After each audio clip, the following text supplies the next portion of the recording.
maraqlıdır. Vəfa Şərifova. Vəfa Şərifova. Yıldız Tibənən,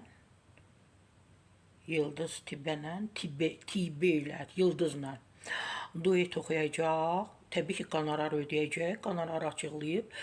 Deyir, duet oxumağı mən təklif etmişəm.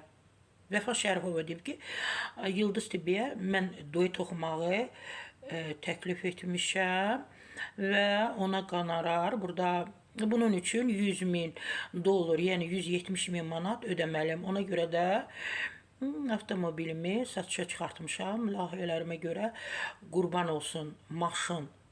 Layihələrimə görə, yəni qurban olsun maşın və maşınlarım. Mahnı Yıldız Tibə yazacaq. Aranjman, klip hamısı daxil çox baha başa gələcək. Menecerlər danışıb, inşallah müqavilələr imzalanacaq. Və Vəfa Şərifova Yıldız Tibə ilə 100.000 dollar qonorar ödəyəcək və duet ortağı olacaq ondan. Vəfa Şərifova baha deyilmi? Mən düşünürəm çox bahadır da. 170.000, 100.000 dollar. Amma siz istəyirsinizsə olsun da biz nə deyə bilərik ki sizə?